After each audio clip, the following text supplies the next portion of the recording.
Bismillahirrahmanirrahim. Assalamualaikum warahmatullahi wabarakatuh. Selamat pagi teman-teman. Apa kabar? Pada kesempatan kali ini kita akan membahas tentang sejarah perkembangan usul fikih.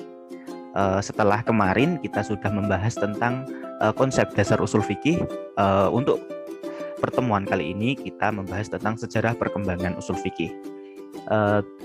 Tentunya di dalam ilmu usul fikih di dalamnya ada sejarah, yaitu dari masa pertama kali adanya ilmu usul fikih, yaitu pada masa Rasulullah SAW, dan sampai pada saat ini. Sebelum kita lanjut ke dalam materi kita, alangkah baiknya kita untuk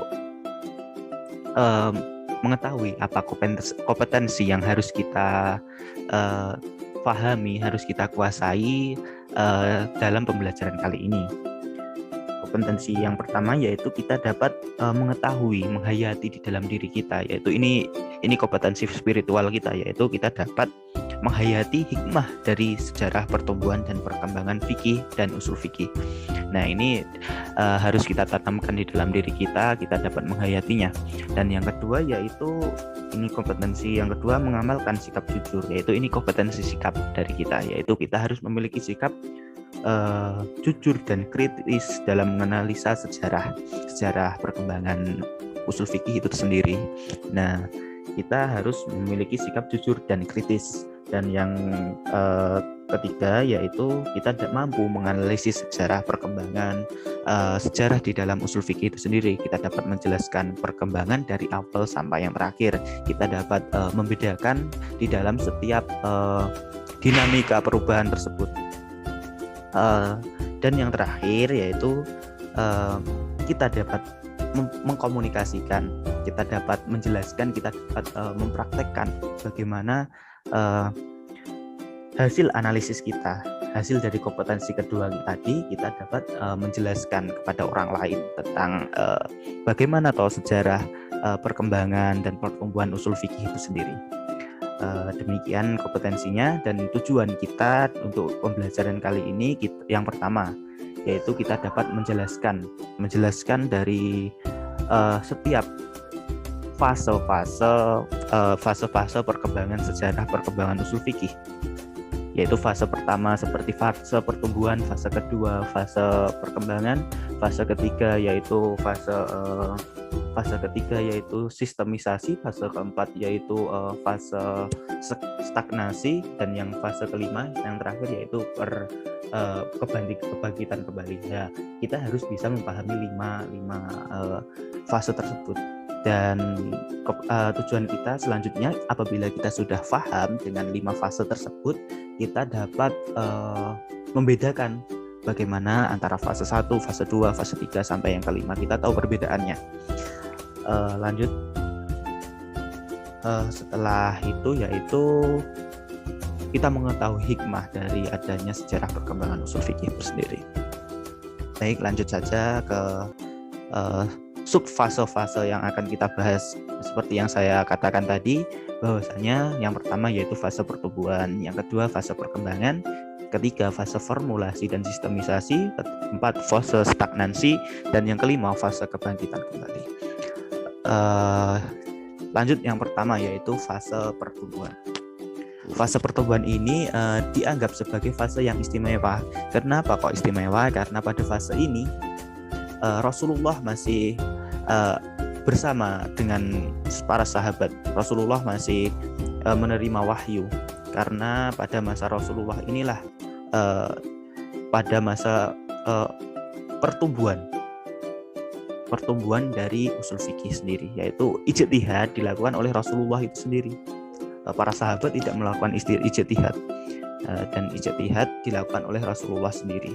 Apabila di dalam keterangan surat atau di dalam dalil-dalil syara yang Rasulullah terima melalui wahyu, ada yang tidak secara tersurat, akan tetapi secara tersirat, tidak terperinci, maka Rasulullah melakukan ijtihad. Dan yang ketiga yaitu turunnya ajaran fikih secara bertahap. Nah, ini cukup jelas ya. Ajaran fikih turun secara bertahap. hal ini berbanding lurus dengan turunnya wahyu yang juga secara bertahap. Jadi adanya turunnya wahyu yaitu dalil-dalil Al-Quran, dalil-dalil syarak dalam Al-Quran ini bertahap sesuai dengan kebutuhan manusia itu sendiri, yaitu turunnya ajaran fikih secara bertahap. Jadi apabila wahyunya turunnya bertahap, maka ajaran fikih juga secara bertahap, karena fikih itu sendiri didapatkan melalui Al-Quran atau dalil-dalil syarak yang turunnya juga bertahap. Dan turunnya itu sendiri, turunnya wahyu sendiri sesuai dengan kebutuhan manusia. Bagaimana saat itu kebutuhan manusianya, bagaimana apa yang perlu diatur, maka wahyu akan turun melalui Jibril kepada Nabi Muhammad SAW.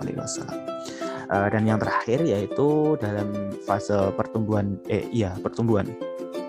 Fase pertumbuhan ini yaitu yang menjadi sumber hukum hanya Al-Quran dan Sunnah Nabi. Tidak ada kias, tidak ada seperti maslahah mursalah, itu belum ada, karena di sini Nabi Muhammad SAW masih hidup, dan Nabi Muhammad bisa menerangkan secara langsung tentang hukum-hukum dari Al-Quran, dari hadis, ataupun Nabi Muhammad melakukan ijtihad sendiri. Berikutnya lanjut kepada fase yang kedua. Fase kedua yaitu fase perkembangan, yaitu yang pertama fase setelah selesai turunnya wahyu Al-Quran, baik Al-Quran maupun Sunnah, yaitu pada masa sahabat. Nah, di sini sudah tidak ada wahyu yang turun, dan semua penentuan hukum dilakukan oleh para sahabat, karena Rasulullah SAW sudah wafat dan turunnya wahyu sudah berhenti sampai di situ. Maka apabila ada suatu dalil-dalil yang belum terperinci, baik dari sunnah hadis Rasulullah SAW maupun dari dalam Al-Quran, maka ini menjadi sebuah tantangan bagi para sahabat untuk menentukan bagaimana hukum syarak yang akan diambil, yaitu bagaimana cara usul fikih, metode yang dipakai untuk menentukan hukum syarak atau fikih itu sendiri. Hal ini juga didukung dengan kompleksnya masalah-masalah yang ada, karena di masa sahabat ini masyarakat, dalam kehidupan masyarakat timbul masalah-masalah yang sangat kompleks karena letak geografis yang sudah kekuasaan dari Islam sudah cukup luas. Jadi masalah-masalah yang terjadi juga kompleks dan banyak, maka hal ini menjadi tantangan tersendiri bagi para sahabat untuk menentukan hukum syarak dan bagaimana metode untuk menentukan hukum syarak tersebut atau usul fikihnya. Karena di dalam Al-Quran dan juga hadis ada beberapa yang belum terperinci, dan para sahabat menjawab tantangan tersebut dengan melakukan ijtihad. Ijtihad dilakukan oleh para sahabat untuk menemukan dalil-dalil syarak atau untuk menemukan hukum syarak tersebut.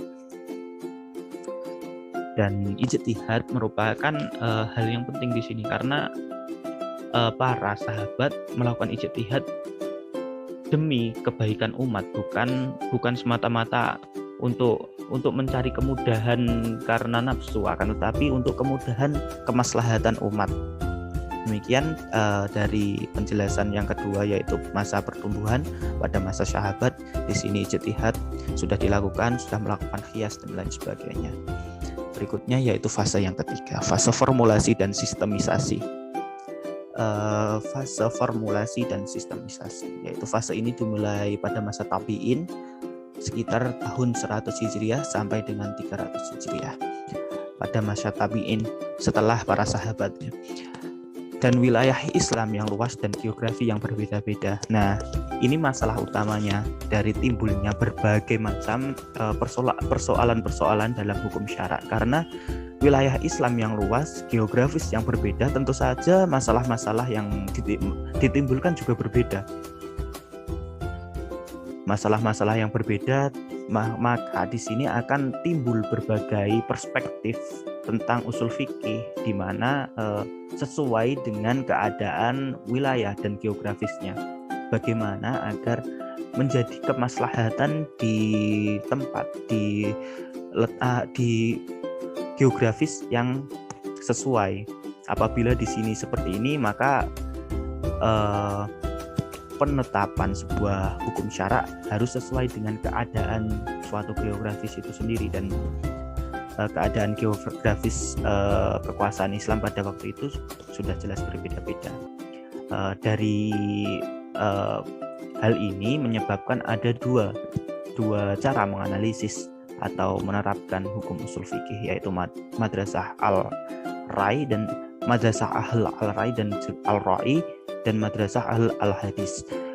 Nah, inilah muncul dua perspektif baru, dan pada fase ini telah dimulai gerakan pembukaan fikih, sunnah, dan ilmu-ilmu lainnya. Nah, sunnah, fikih, dan ilmu-ilmu lainnya di fase ini sudah dibukukan, jadi jelas seperti itu. Dan muncul ulama-ulama mazhab pada masa ini, yaitu pada masa pada masa 100 Hijriah sampai 300 Hijriah ini muncul ulama-ulama mazhab seperti Hanafi, Syafi'i, Maliki, dan Imam Ibnu Hanbal.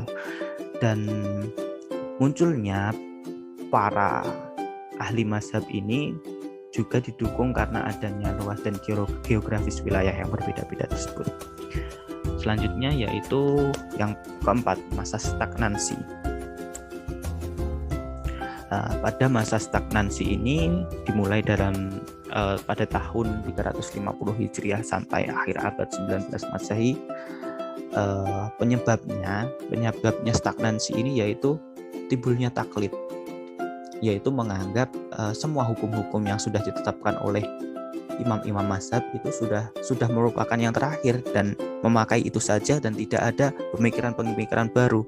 Walaupun di dalam masyarakat tentunya ada permasalahan baru, akan tetapi orang-orang berpikir taklid, yaitu hanya terpacu kepada hukum-hukum syara yang sudah ditetapkan oleh para imam mazhab. Tidak ada ijtihad baru tentang permasalahan baru. Ini menimbulkan stagnansi, yaitu tidak ada perubahan, tidak ada inovasi yang ada. Dan penyebab yang kedua yaitu kemunduran di bidang politik. Nah, ini pada bidang politik juga sangat berpengaruh terhadap ijtihad yang dilakukan oleh para ulama, karena juga didukung dengan timbulnya taklid, poin kedua tadi. Dan yang keempat yaitu mengikuti pendapat mazhab dan menganggapnya benar secara mutlak. Nah, ini hampir sama dengan taklid tadi, bahwasanya pada zaman stagnansi ini, fase stagnansi ini, semua orang menganggap bahwa pendapat mazhab itu benar secara mutlak, walaupun secara kemaslahatan umat itu tidak sesuai dengan keadaan yang ada. Dan hal ini mengakibatkan sebuah stagnansi, tidak ada perubahan. Dan karena orang-orang tidak mau berpikir lagi untuk melakukan ijtihad dan hanya berpegang teguh terhadap mazhab yang ada. Dan yang terakhir yaitu banyaknya kitab fikih, karena sudah banyaknya kitab fikih yang ada, yaitu hukum-hukum syara sudah sangat luas, mencakup luas, dan dianggap itu sudah menutup semua permasalahan yang ada di dalam masyarakat. Dan yang terakhir yaitu fase kebangkitan kembali. Fase kebangkitan kembali ini dimulai pada akhir abad ke-13 Hijriah atau pada abad 19 Masehi sampai sekarang dan sampai saat ini. Yaitu hal ini, masa kebangkitan kembali ini ditandai dengan semangat ijtihad kembali. Muncul para mujtahid yang memang berkompetensi dalam merumuskan hukum-hukum syara, memiliki kompetensi, sudah belajar dengan komprehensif, dan tentunya sudah memiliki kemampuan yang mumpuni di dalam melakukan ijtihad. Nah, dengan adanya mujtahid baru ini, maka semangat ijtihad di kalangan para ulama sangatlah tinggi, sehingga memunculkan kembali hukum-hukum syara yang sesuai dengan konteks zaman saat ini dan menimbulkan kemaslahatan di dalam masyarakat. Di sini ada modernisme, survivalisme, tradisionalisme, dan non-survivalisme. Yaitu dalam kehidupan yang modernisme kita harus bagaimana perkembangan zaman saat ini, maka harus ada ijtihad untuk yang sesuai dengan kemaslahatan umat dan tidak menyulitkan umat. Survivalisme, bertahan hidup, bagaimana umat dapat eksis di dalam kehidupan dengan cara melakukan ijtihad oleh para mujtahid dan pertumbuhan fikih dan hukum Islam. Nah, demi adanya pertumbuhan di dalam fikih atau hukum Islam, maka harus ada ijtihad yang baru oleh para mujtahid. Dan pendukung berikutnya yaitu kodifikasi fikih atau kodifikasi di dalam ilmu hukum Islam. Demikian 5 fase dari sejarah usul fikih, yaitu sudah saya jelaskan. Di dalam 5 fase ini tentunya ada perbedaan dari fase pertama yaitu fase Rasulullah sampai fase saat ini. Ada perbedaan antara bagaimana cara menentukan hukum syara, yaitu bagaimana metodenya atau usul fikihnya dan siapa yang melakukannya. Nah, di sini setelah saya jelaskan tersebut, saya akan memberi sebuah tugas kepada teman-teman untuk membedakan apakah perbandingan dan juga membedakan dari setiap fase ini. Tentunya sudah mudah, di sini sudah saya jelaskan poin-poinnya, maka sudah secara gamblang bisa diketahui bagaimana perbedaan dan perbandingannya. Demikian penjelasan dari materi pembelajaran sejarah perkembangan usul fikih dari saya. Semoga kita mendapatkan pemahaman yang maksimal dan ilmu yang bermanfaat. Dan saya tutup. Wassalamualaikum warahmatullahi wabarakatuh.